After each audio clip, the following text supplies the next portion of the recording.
It looks like the WoW team has done it again with a big feature coming in 10.2.7, and I thought it was great until I looked at the comments and then, yeah. Oh, okay. Hey, it's Alt and welcome back to Warcraft Weekly, your place for fair and balanced, no, not really, it's copium, and a lot of it. Hit the like button, subscribe to support the channel, and catch me live on Twitch. Today's Weekly is focused on how World of Warcraft is handling these last few content releases before the War Within expansion. Are these new dev experiences the right moves to make that'll get players back in the game? Does this expanding variety threaten to split players into too many game modes? And is it okay to have a World of Warcraft where we don't have just systems like artifact weapons that go away, but entire features be seasonal offerings? First though, why are we asking these questions? Let's put a little boring reality in front of this. Season 3 of Dragonflight started November of 2023, which was the final raid, the end of the story, and if the War Within launches in the summer, we're going to be looking at a lull of about like 9, maybe 10 months, which is pretty much in line with every other WoW expansion, including Shadowlands if we kind of cross out its extra season. The period where the WoW team shifts gears and goes all in with working on the next expansion, it just happens. Like, it is what it is. That's just how it works. I'm sure there are a few bean counters out there in the comments who can explain in great detail why having no lull at all, why that might not be a sustainable model. In Shadowlands and now Dragonflight, the WoW team is trying to put a lovely coat of paint on that lull, that reality, by injecting life back into the entire expansion of just past and conducting experiments during a period when the subscribers are admittedly at their lowest.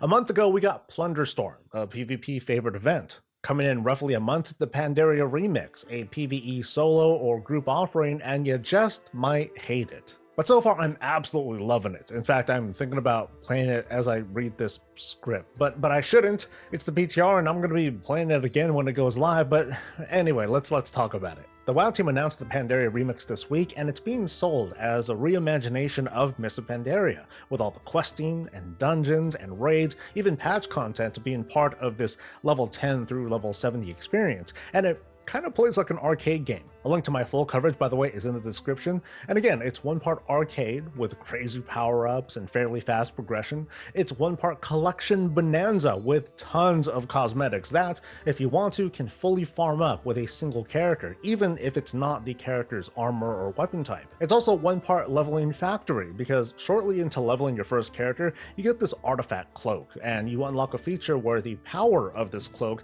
is shared across all of your alts, aka time runners. And it's pretty wild. Like, you mow down mobs and you pick up treasures, and sometimes you pick up permanent upgrades to your, like, maybe your main stat or stamina, your leech, even experience gained, and all of your alts will share those benefits too. Unlike Plunderstorm, I don't quite see this as splitting players between one game type and another. In practice, all I'm really doing is rolling an alt in this cracked up chromie time. It checks a lot of boxes for me. The gameplay is pretty compelling as I'm growing my low level character while picking up some zany powers. It's kind of like the Season of Discovery, but every phase is open day one. There's a ton of cosmetics to work for, and this whole event is happening at the right time where, during this lull, I can choose to play through, say, the Dragonflight Encore, or Time Running, or even the Classic Era, which is, chugging along just fine. You might feel differently, and I want to spotlight some of those concerns and criticisms. Probably the biggest thing is that this is another one of those time-limited events. Be there before it's gone, FOMO, as we very endearingly call it.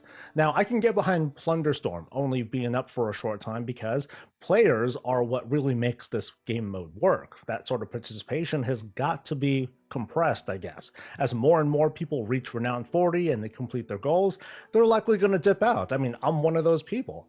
If Plunderstorm was up all the time, it would also need to be constantly updated with changes and new rewards and features and so on and so forth to keep those populations up.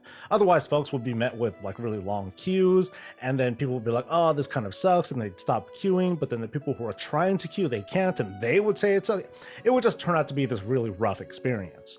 But the Pandaria Remix, it doesn't hold up the same way. It's a largely PvE event, and like 90-some% of what you can obtain there can eventually be soloed. The Plunderstorm defense doesn't apply. So why can't this upcoming event, which people are calling fun and a great reason to jump in even for classic and new players, why can't this also be permanent? So Soul, you Blizzard apologist, what excuse are you going to think of this time? Because I admit I'm a pretty seasoned apologist. To answer that question, we don't have to look back very far into World of Warcraft history and at the idea of borrowed power. You know, weapons so powerful that lesser weapons didn't even drop during Legion, big old Azerite essence cooldowns that broke classes, and gameplay that had to be designed around it. The WoW team said numerous times that they felt the freedom to design these bombastic enhancements because, for the most part, they wouldn't carry over to future expansions. So the team felt empowered to go nuts. Now, there are consequences to that though. Understandably, once the borrowed power went away, people got upset when the corruption that they farmed for, when they were gone, and their legendaries they turned off mid-leveling, their covenant abilities they stopped working outside the Shadowlands. But without that sort of trimming every now and then, classes would just get heavier and heavier. They'd be lost under the weight of having to configure like our talents and soul binds and essences and artifact powers and Azerite powers and corruptions and legendaries and so on and so forth. The borrowed power era, which is defined by Legion and Battle for Azeroth and Shadowlands, was a series of 2-year-long features that came and went. But back to the present, during this period, 2024, the end of Dragonflight, the expansion's basically done, the WoW team is making whole ass gaming experiences that stand alone, contained in a much shorter time frame, roughly like 2 months instead of 2 years. Full experiences with goals and loops and rewards, and in these cases, they don't affect the performance or the gameplay of the characters that we've put years of our investments into.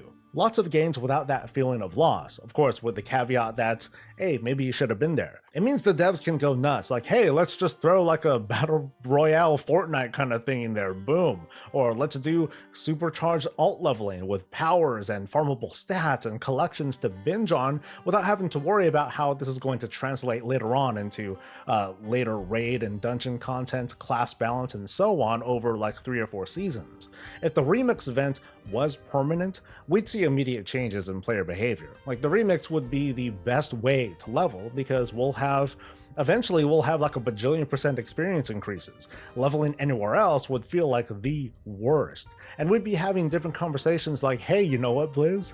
Maybe the whole game should be super arcadey with power swapping and have this low challenge loot pinata grind simulator that I can finish in a week or 2 and then come back in about 2 years. And maybe it should. I'm not actually closing the door entirely on a conversation like that, but it's clear to me at least that they can't make something like the Pandaria remix permanent because then it would have to be entirely reworked to be an evergreen feature that fits snugly into the game. There's some different but obvious consequences with what we're getting here, namely the FOMO, trying to get all these cosmetics and the like before time runs out. And it won't be until the event is over when the WoW team can really take a data-driven look at what worked and what didn't, and then of course learn from it. What if over time and with some changes, this whole remix thing becomes more of a regular thing? Like, imagine, say, the 0.7 patch of every season had a different expansion remix. So it would mean pretty much every few months, well, after the raids are out, we can all dive into one of these remixed expansions. That might be kind of cool or literally the worst, but I'd love to hear what you have to say because that's the show. Next week might be a huge week. There's a countdown clock for the War Within Collector's Edition pre-order, which will begin April 17th at 10 a.m., or you can look at your local time below. I'll have it listed here. I've been saying all week that this kind of countdown is pretty suspicious, not to mention, of course, pretty much everyone is saying that the alpha should start before the next season starts, and data mining from the launcher has hinted at the alpha starting soon, and now we just need to wait for content creators to suspiciously go dark. Of course, though, I might be wrong. Hopefully we'll at least have some hero specs to look at next week because, well, that seems a little bit overdue, right? Whatever the case, though, I'm going to be covering plenty of the War Within over the coming months as it comes in, so be sure that you're subbed to the channel and hit that notification button so you know when news drops. Like the video too, it always helps, and let's give thanks to our incredible folks over on Twitch who tune in, our beloved patrons, and to you, viewer. You made it to the end, you fed the algorithm, so I'll see you next time. Until then, stay safe, stay healthy, and stay breezy.